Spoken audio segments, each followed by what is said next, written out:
दोस्तों नमस्कार।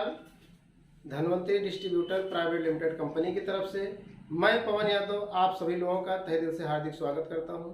दोस्तों आज इस वीडियो में मैं आप सभी लोगों को Dhanvantari distributor private limited company के जो ब्रांडेड प्रोडक्ट है, जो ब्रांड एम्बेसडर प्रोडक्ट है, आदरणीय पाटिल सर के द्वारा ये सन 2009 में रिसर्च करके एक आम आदमी के लिए, जो रूरल एरिया के हैं, ग्रामीण क्षेत्र के लिए हैं, जो बड़े बड़े हॉस्पिटल में नहीं जा सकते हैं, जो बड़ा बड़ा महंगा ट्रीटमेंट नहीं करवा सकते हैं, जो बीमार हो जाते हैं, अच्छा इलाज करवाने के लिए उनके पास पैसा नहीं होता है, उन लोगों के लिए एक शानदार, एक ज़बरदस्त, एक नायाब मेडिसिन वेलनेस का प्रोडक्ट कैप्सूल इम्यूरिच बनाया है।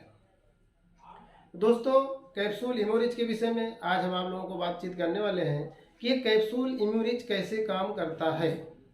जो पिछले 7.5 सालों में मैंने कैप्सूल इम्यूरिच के विषय में थ्योरिकल एंड प्रैक्टिकल जो मैंने अनुभव लिया है, उस अनुभव को आज आपके सामने, आज आप लोगों को मैं शेयर करने वाला हूँ। दोस्तों कैप्सूल इम्यूरिच के विषय में बात करने के लिए अगर बात की जाए तो बहुत सारी बातें हैं, क्योंकि कैप्सूल इम्यूरिच को क्लियर करने के लिए, परिभाषित करने के लिए एक MBBS, एक MD, PhD लेवल के डॉक्टर को भी 7 डेज लगता है। लेकिन फिर भी मैं 10, 12, 15 मिनट में आपको कुछ ऐसी बेसिक चीज़ें बताने वाला हूँ जिनसे आप लोगों को स्वस्थ कर सकते हैं और लोगों की इम्यूनिटी को मजबूत कर सकते हैं, जिससे आने वाले कल में बड़ी बड़ी बीमारियों से वो बच जाए, उनके ऊपर बड़ी बीमारियों का अटैक होने न पावे, या किसी के ऊपर किसी बड़ी बीमारी का अटैक हो गया है तो भविष्य में वो जल्दी से जल्दी ठीक हो जाए। तो दोस्तों अभी तक बहुत सारी बीमारियां हमारे समाज में इस तरीके की हैं जिनका कोई इलाज अस्थाई नहीं है। बहुत सारी बीमारियां ऐसी हैं जो इलाज करने के बाद ठीक हो जाती हैं, लेकिन बहुत सारी बीमारियां ऐसी हैं जो इलाज करने के बावजूद ठीक होती नहीं है। जैसे आज समाज में कहा जाता है दमा, अस्थमा, गठिया, शुगर, बवासीर, लिकोरिया, हार्निया, HIV, कैंसर, ये सब क्या मार्केट में आज कोई भी डॉक्टर क्या बोलता है, असाध्य रोग हो गया है। अगर ये बीमारी किसी को हो जाती है, कोई भी मरीज किसी घर में इस तरीके का हो जाता है, डॉक्टर के पास जाता है, महीना, 15 दिन, 2 महीना, 3 महीना, 4 महीने, 6 महीने लगातार वो इलाज करवाता है। डॉक्टर बोलता है अगले हफ्ते आना, अगले हफ्ते आना, अगले हफ्ते आना, अगले हफ्ते आना, और ये करते करते 7 साल बीत गए हैं। हफ्ता करते करते 7 साल बीत गया, लेकिन उसकी बीमारी ठीक नहीं हुई है। तो डॉक्टर आज के बाद जानकारी के दृष्टिकोण से मैं आपको बता दूं, कोई भी डॉक्टर अगर बोलता है यह असाध्य रोग हो गया है, इसका कोई इलाज नहीं है, तो समझ लो कि वो बीमारी को ठीक नहीं कर रहा है, मतलब वो बीमारी को सप्रेस कर रहा है। क्यों नहीं ठीक कर पा रहा है? क्योंकि डॉक्टर कोई भी हो, MBBS हो, MD हो, PhD हो, उसके पास अगर वो मेडिसिन नहीं तो बीमारी को ठीक नहीं कर सकता है। और आज की बात की जाए या आज के बहुत साल पहले की बात की जाए, सन 2013 में सर गंगाराम मेमोरियल हॉस्पिटल में 77,000 पेशेंटों पर रिसर्च किया गया कि 2020 तक एक भी एंटीबायोटिक दवा काम नहीं करेगी, जिसका नतीजा आज आप देख रहे हैं। वर्तमान में 2021 में, 2020 में आप पिछले 1 सालों से देख रहे हैं कि एंटीबायोटिक दवाओं का असर दिन पर दिन कम होता जा रहा है। इसके पीछे कारण क्या है कि हमारी इम्यूनिटी दिन प्रतिदिन गिरती जा रही है, हमारी इम्यूनिटी दिन प्रतिदिन गिरती जा रही। इम्यूनिटी, रोग प्रतिरोधक क्षमता के गिरने की वजह से हमारे शरीर के ऊपर वायरल इन्फेक्शन होता है, बैक्टीरियल इन्फेक्शन होता है और हम बार बार बीमार पड़ते हैं। असाध्य रोग हो जाता है, जिसको असाध्य का मतलब क्या, जिसे अभी साधा नहीं गया है, मतलब जिसकी अभी कोई मेडिसिन बनी नहीं है। तो दोस्तों कहने का मतलब यह है कि जो असाध्य रोग हो गया है, जो असाध्य रोग से पीड़ित है, पिछले कई सालों से वो अपना इलाज करवा रहे हैं और उनकी बीमारी नहीं ठीक हो रही है, मतलब ये है कि उनको असाध्य रोग हो गया है जिसका भी कोई इलाज नहीं है। तो दोस्तों सबसे पहले तो हमें ये जानना पड़ेगा कि असाध्य रोग जो हमें हुआ है उसके पीछे कारण क्या है। अगर हमें कारण पता चल गया तो निवारण भी पता चल जाएगा। तो सबसे पहले हम कारण पर अगर बात करें तो हमारे शरीर के अंदर इम्यूनिटी पावर होती है, ये बहुत लोग जानते हैं, लेकिन इम्यूनिटी पावर कैसे काम करती है उसके विषय में हमें आपको जानने की बहुत ज़्यादा ज़रूरत है। इसलिए ज़रूरत है क्योंकि अधिकतम लोगों को पता नहीं है कि इम्यूनिटी पावर का रोल क्या है, कैसे काम करती है। तो दोस्तों इम्यूनिटी पावर हमारी शरीर की रोग प्रतिरोधक क्षमता अगर मजबूत है तो हमारे शरीर के ऊपर किसी भी वायरस का, किसी बैक्टीरिया का, वायरस का असर नहीं होता है। लेकिन जब इम्यूनिटी पावर कमजोर हो जाती है तो हमारे शरीर पे विभिन्न प्रकार की बीमारियां होती हैं। इसको इस तरीके से आप समझ सकते हैं कि मच्छर के काटने से अगर आदमी को मलेरिया हो जाता है, ये हर आदमी जानता है कि मच्छर के काटने से मलेरिया हो जाता है, लेकिन बहुत सारे लोग ऐसे जिनको मच्छर काटते हैं उनको मलेरिया रोग नहीं होता है। बहुत सारे लोग ऐसे हैं जिनको मच्छर नहीं काटते हैं या एक दो मच्छर काट लेते हैं उनको मलेरिया हो जाता है। कई लोग बोलते हैं तंबाकू के खाने से कैंसर रोग होता है। मैं भी मानता हूं कि तंबाकू खाने से कैंसर रोग होता है, लेकिन 30 से 35% लोगों को तंबाकू खाने के बावजूद कैंसर नहीं होता है। 60 से 65% लोगों को तंबाकू खाने के बाद कैंसर हो जाता है। मतलब क्या?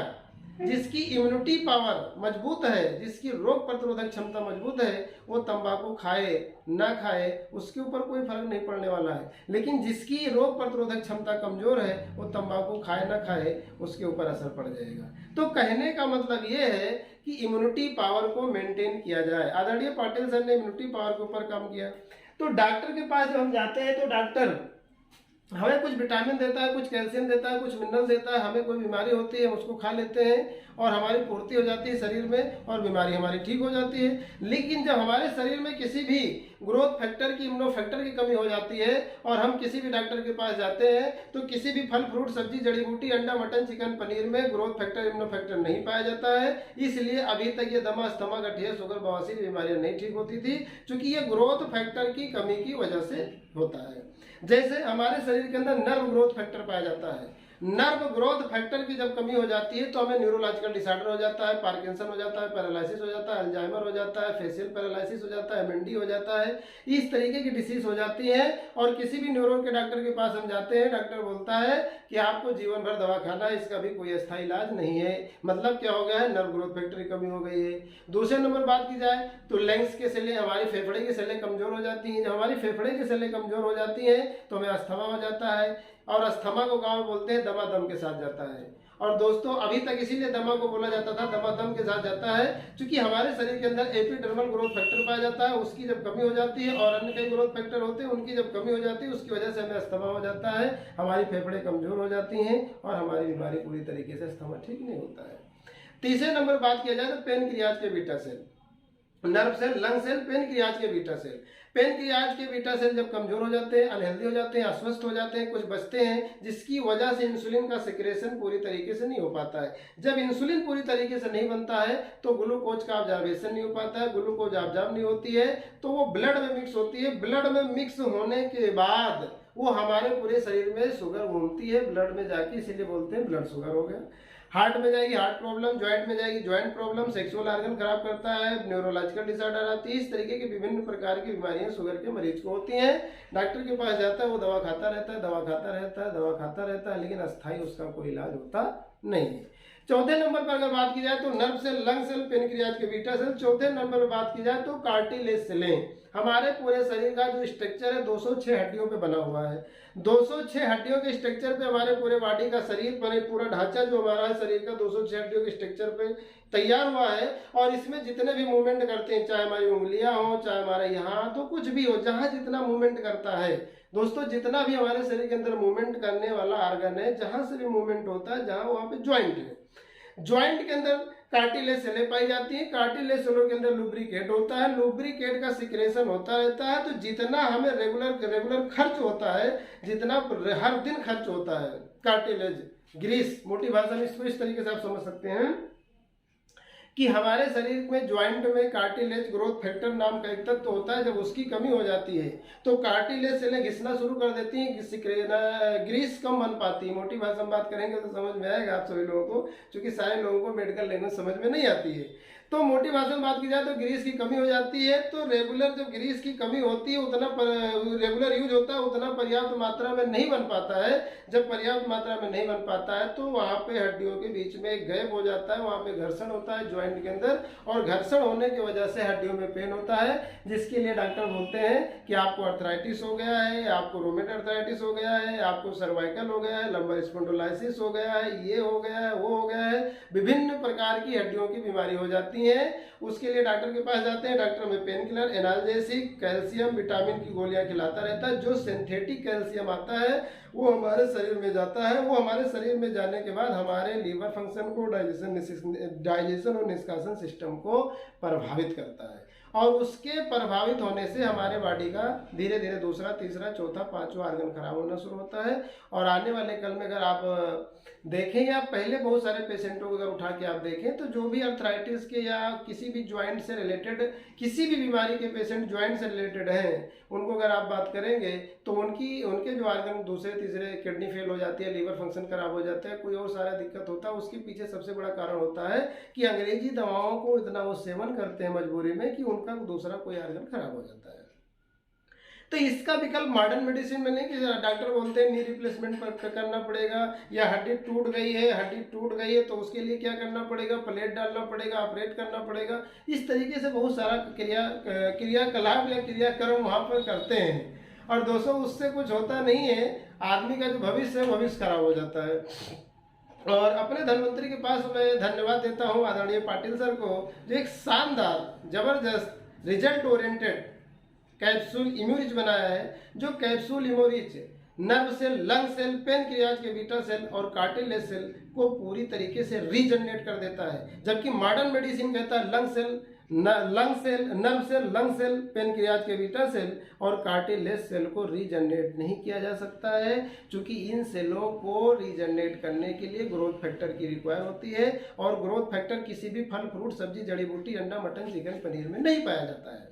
तो ये पाया कहा जाता है जब हमारा आपका जन्म हुआ था, जब हमारा आपका जन्म हुआ, हम बहुत छोटे थे, माँ का प्योर दूध हमें आपको मिला, माँ मदर, जिसको मदर मेडिकल साइंस बोलता है मदर कोलेस्ट्रम, माँ का गाढ़ा पीला दूध, माँ का गाढ़ा पीला दूध जो हमने आपने पिया, उसके अंदर हमें क्या मिला, बायोएक्टिव विटामिन, बायोएक्टिव मिनरल, जो हमारे शरीर में जाने के बाद बहुत सारा उसने काम किया। तो हमारे शरीर में क्या गया, विटामिन गया, मिनरल गया। माँ के प्योर दूध के अंदर क्या पाया जाता है, दुनिया के सारे विटामिन, दुनिया के सारे मिनरल और विशेष ग्रोथ फैक्टर, विशेष 28 ग्रोथ फैक्टर, 37 इम्यूनो फैक्टर पाए जाते हैं, जो हमारे शरीर का वृद्धि करने में मदद करते हैं, वृद्धि करने में सहायक होते हैं, जो बचपन से लेकर जीवन भर चलना चाहिए था। लेकिन हवा, पानी, खाना खराब होने की वजह से, air pollution, water pollution, food pollution होने की वजह से जो हमारे शरीर के अंदर इम्यूनिटी पावर को प्रभावित कर दिया, जिसकी वजह से आज विभिन्न प्रकार की समस्याएं लोगों को आ रही हैं।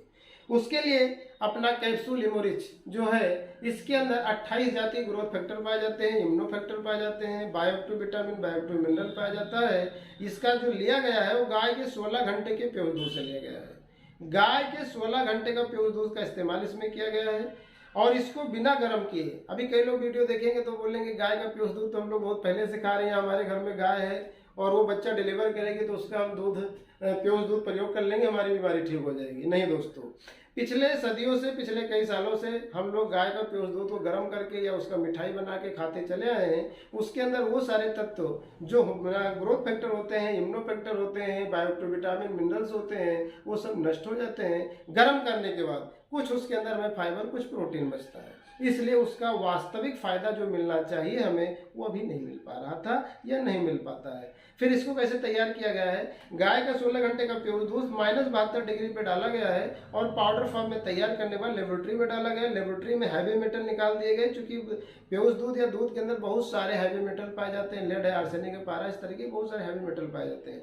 तो हैवी मेटल बाहर निकाल दिया गया है और -72 डिग्री पे ले जाके वेज कैप्सूल में इसको भर दिया गया है। दरअसल कैप्सूल तो एक है, लेकिन इसके अंदर वो सारे के सारे तत्व पाए जाते हैं, 90 कंटेंट पाए जाते हैं, 90 इंग्रेडिएंट पाए जाते हैं, जो हमारे शरीर के लिए बहुत फायदेमंद है। क्या पाया जाता है, दुनिया की सारी विटामिन पाई जाती है, दुनिया के सारे मिनरल पाए जाते हैं, विशेष 28 ग्रोथ फैक्टर, 37 इम्यूनो फैक्टर पाए जाते हैं।